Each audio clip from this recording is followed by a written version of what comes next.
Bonjour à tous, on s'attarde aujourd'hui sur les nouveautés sportives du Salon de Genève avec en vedette la McLaren 675 LT, l'Alfa Romeo 4C Spider, la Bentley Continental GT et avant cela deux teasers chez Lamborghini et Porsche.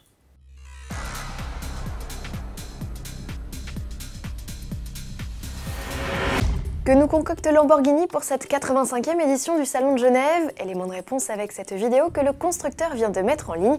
On y annonce l'arrivée de la voiture la plus réactive. La présence du S de SV ne laisse aucun doute sur les intentions du modèle. Reste à savoir s'il s'agit bien d'une radicale Aventador de 750 ou 760 chevaux, comme le laissent supposer les rumeurs. Du côté de chez Porsche, on est prévenu, le Cayman GT4 ne sera pas l'unique nouveauté du stand. Il va partager la vedette avec une autre pistarde.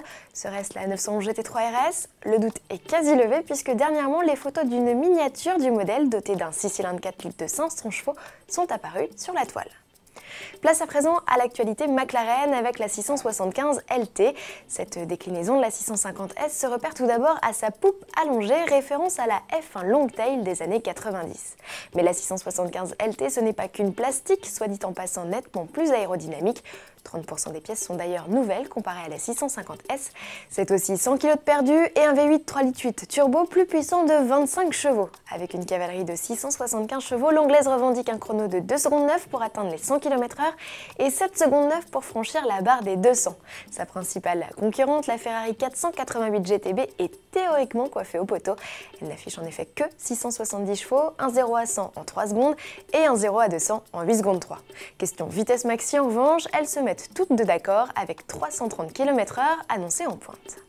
Chez Bentley, l'actualité se résume à quelques retouches esthétiques sur les Continental GT. Coupé, cabriolet et version speed profitent de nouveaux boucliers, de nouvelles ouïes sur les ailes avant ou encore d'une malle de coffre plus sculptée. À bord, les retouches sont aussi minimes avec un volant, des cadrans et des palettes de boîtes de vitesse redessinées. Notons aussi l'arrivée de nouvelles ambiances dont profite également la berline Flying Spur. Et comme dans les Continental GT, une connexion Wi-Fi est désormais proposée aux occupants. Enfin côté motorisation, le W12 biturbo voit sa puissance grimper de 575 à 590 chevaux et dans le même temps ses consos chuter de 5%. Il reste toutefois au-dessus des 14 litres de moyenne.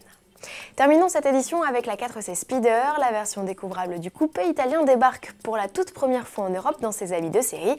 L'occasion pour Alfa Romeo d'annoncer le tarif du modèle fort de 240 chevaux. À 73 000 €, la découvrable a-t-elle une chance de convaincre? On fait le point tout de suite avec Sylvain Vetto, journaliste à la rédaction de Sport Auto. 73 000 € pour l'Alfa 4C Spider, je pense que c'est beaucoup trop cher. D'accord, la voiture elle a un châssis en carbone, d'accord, la voiture elle a une boîte à double embrayage, mais elle ne fait que 240 chevaux.